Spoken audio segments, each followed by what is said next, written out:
come to a very popular topic, 15G and 15H, where Mr. Datar also raised this point, and I answered in my usual jocular manner to Sucheta, and she forwarded it to Amitabh Kant and the Revenue Secretary. Now, if at all they happen to meet me, I've had it. But anyway, 15G and 15H. First, we need to understand the difference between two, because even amongst chartered accountants, if you ask many times, you don't know the difference. You ask whether I should fill G or H. Many people don't know the difference. That's why I have devoted a slide to it.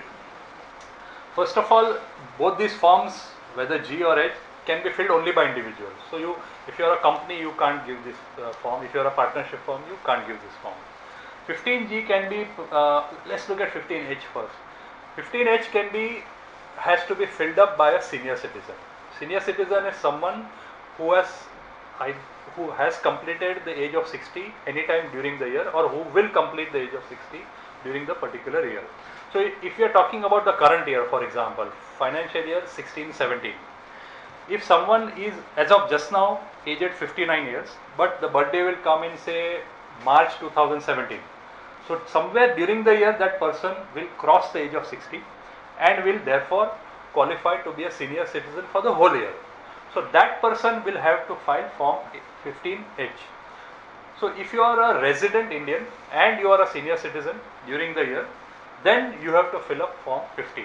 But form 15 can be filled up only if the tax calculated on your total income is nil.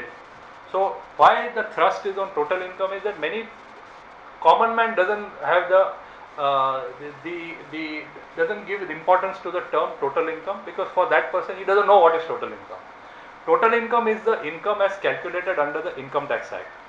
So what is the difference? For example, you have a salary income of say 4 lakhs.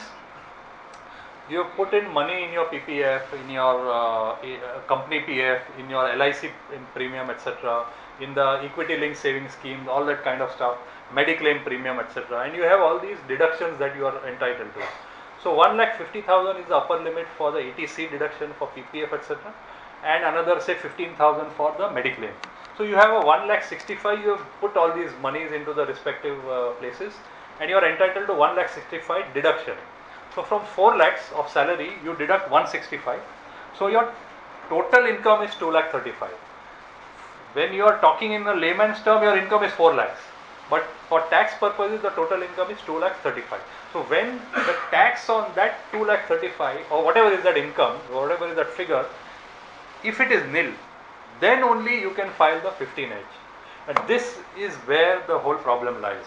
Most people don't know that you are not supposed to be giving 15H in the first place, but they have been merrily giving away the 15Hs because, and typically what happens is that for senior citizens especially, when they go to the bank and that clerk sitting there sees a senior citizen walking in with a walking stick, the first thing he will say is, "Uncle, aap 15H de do." Not even asking that person whether he wants to give or not, whether he is allowed to give or not.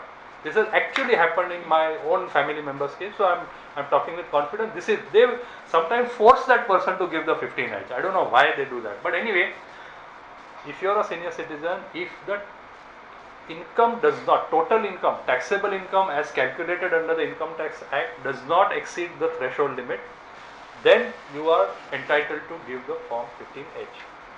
Keep that in mind. That brings us to 15G. 15G again can be given, as I said, by individual or HUF who is a resident Indian and who is not a senior citizen, so non-senior citizens. And if the tax calculated on your total income is nil, so far this is similar to 15H, but this is where the problem is. The last condition which is causing the problem, which you also referred to, that total interest income for the year should be less than the basic exemption limit of that year. So in the same example that I gave, 4 lakh salary and 1,65,000 deduction, instead of that let us take 4 lakh bank interest, no other income. Interest on FD 4 lakhs, 1,65,000 is the deduction that you are going to claim, 150 for your PPF or whatever it is, and 15,000 for Mediclaim. Your income is 2,35,000. Had you been in this situation, you could have given. Here, so far you are satisfying the conditions, problem is here. Problem is that your interest income is 4 lakhs, which is more than the threshold limit. You cannot give Form 15G.